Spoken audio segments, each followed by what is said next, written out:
Hello and welcome to the Daily Aus. I'm Emma Gillespie. I'm Sam Koslowski. The growing popularity of cosmetic procedures like injectables and fillers has sparked growing concerns about patient safety, regulation, and the responsibilities of practitioners. This week, health regulators have actually released a sweeping set of reforms aimed at tightening the rules around these procedures. So in today's deep dive, we're going to explore what these new guidelines say, who they'll affect, and what they mean for anyone considering a cosmetic procedure, as well as anyone administering one. Cosmetic procedures are huge business in Australia right now. It's nothing new. I feel like they've been around for decades in its current form. But give me a sense of the backdrop that we're talking about today. Yeah, you're right that these kinds of procedures have existed for decades, but the industry as a whole has really grown quite rapidly in popularity over recent years to the point that we are now talking about $1 billion industry. Now, That's according to estimates by the Australian Health Practitioner Regulation Agency, APRA. So they put the dollar value of this industry at $1 billion. And let's be really clear on what exactly we're talking about when we're talking about cosmetic procedures. We're not talking about getting your nails done, right? Exactly. Sorry, I know that's silly, but no such thing as a silly question here. And no silly questions. I'm kind of new to this industry, so I'm keen to understand exactly what you mean here. Exactly. Well, APRA's definition of cosmetic procedures is pretty broad. It defines cosmetic procedures as ones that, quote, revise or change the appearance, colour, texture, structure, or position of normal bodily features to achieve what a patient perceives to be a more desirable appearance.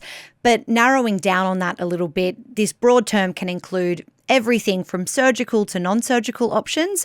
But specifically today, we're going to talk more about non-surgical procedures. So things like filler, anti-wrinkle injections, Botox. Botox is a brand of anti-wrinkle injections, some laser skin treatments, anything that falls under that umbrella. It's interesting how that definition incorporates the why behind the treatment. So somebody trying to achieve a more desirable appearance. Because I know people who get Botox for, injuries that they've had or post-surgical stuff or disability. There are some medical reasons why people will access Botox for non-aesthetic purposes, I suppose.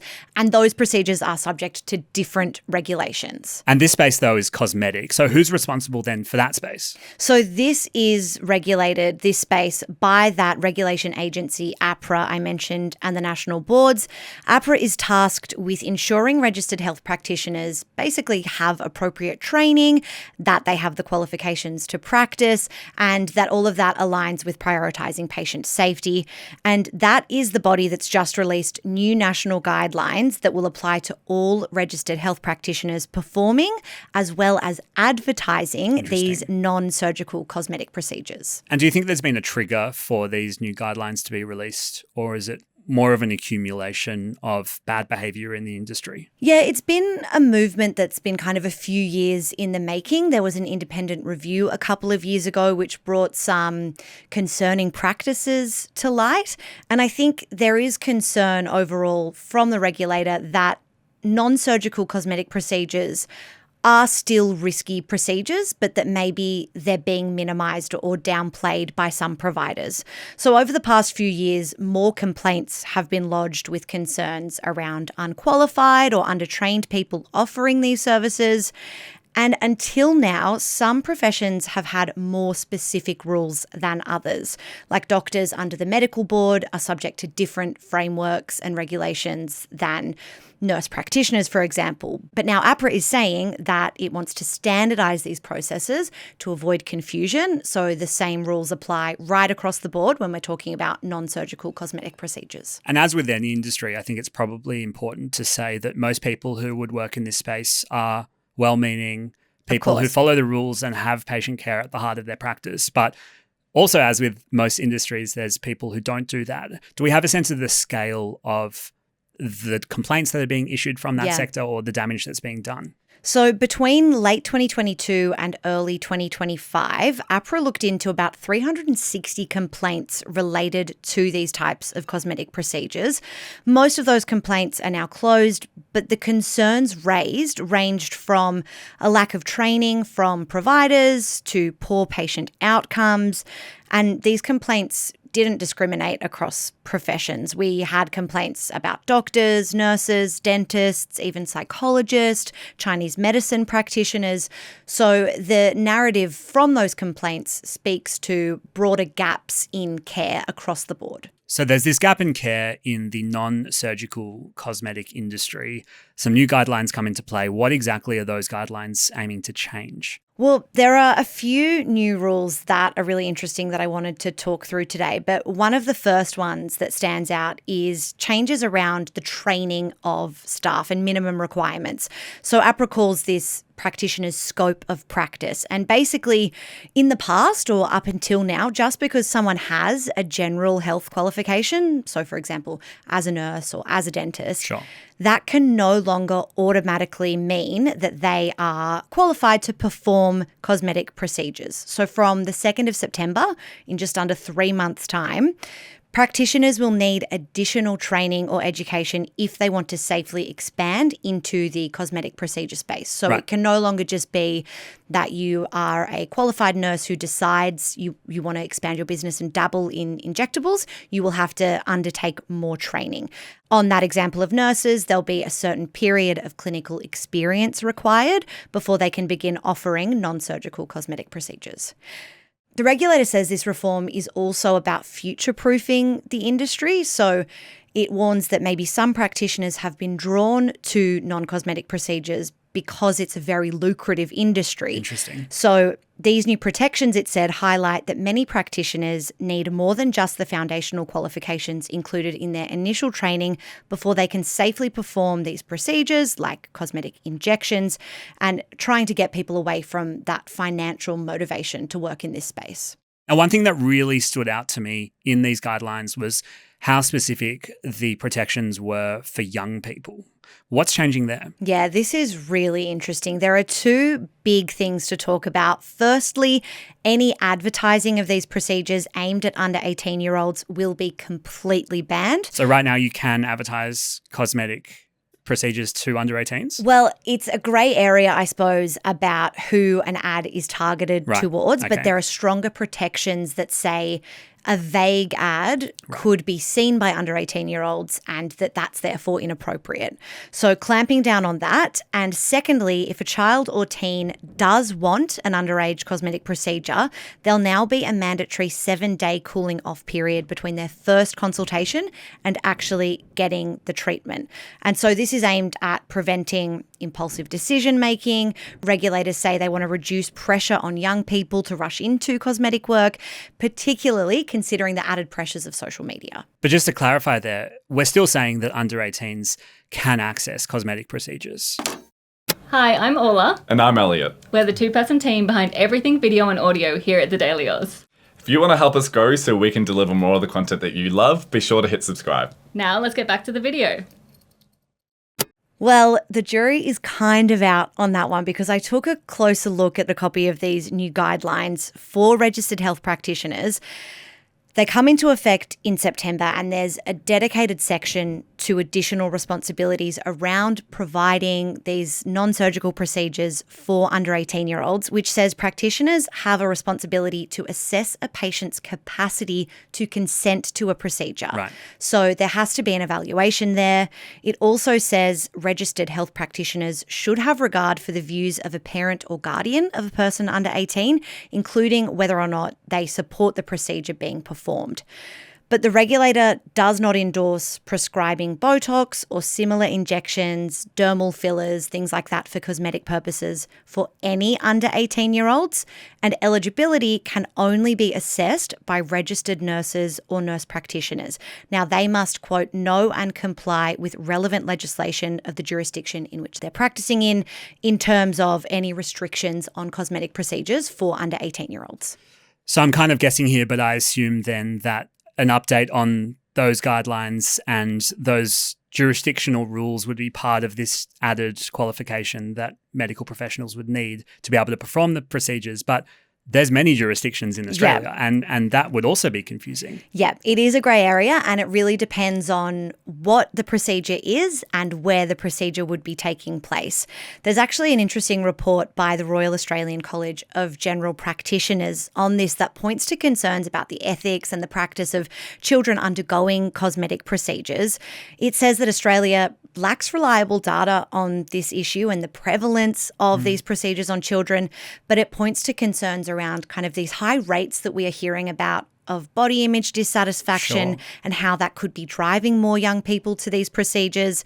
But nationally, the Australian Medical Association's position is that patients under 18 years old should not have procedures to modify or enhance physical appearance unless it is in their medical and or psychological interests. New South Wales guidelines advise a longer cooling off period. So they advise a 3-month cooling off period between the initial consult and a procedure on an under 18-year-old. And that goes well beyond APRA's new mandatory 7-day cooling off period. But Queensland is the only state that's actually legislated a ban on performing a cosmetic procedure on a child. That was introduced in 2008. Everywhere else, it's kind of up to the practitioner. There are steps that they have to take, but actually enforcing any of these kind of rules is a little bit murky. I'm really interested in this advertising ban that you spoke about because it brings in the whole other discussion that I know you've been very involved with for most of this year around the way that social media is used to influence the way that young people especially think about their bodies. Yeah. Can you tell me a little bit about how this framework changes what's happening there? Yeah, so social media has become such a big part of how these procedures are marketed. We know that young people are on social media, so they're the people seeing these messages. As I flagged, any advertising targeting under 18-year-olds will be banned in the non-surgical cosmetic procedure space, but there are some other pretty comprehensive reforms that will change how advertising works for high-risk procedures. Now, most injectables are included under that category. So, for example, ads will have to contain information about the practitioner performing the procedure so patients know who they're engaging with. And there are measures to strengthen a ban on the use of testimonials from social media influencers. And there's also a ban on ads that sexualize or trivialize cosmetic procedures. Now, when we're talking about ads what here, exactly does that mean? It means anything that minimizes the invasiveness of cosmetic procedures or misleads patients about how complex a procedure might be. It is worth pointing out when I say advertising here, this can include any kind of social media post. So a practice could post about a procedure that they offer. That is, under these guidelines, considered a form of advertising. I feel like the thing that comes to mind is the classic kind of before and after shots. Exactly. Yeah. And they will be changing under these regulations. So any advertising or those kinds of posts that include things like emojis won't be allowed. Words like transformation, artistry, perfect, silhouette, sculpting.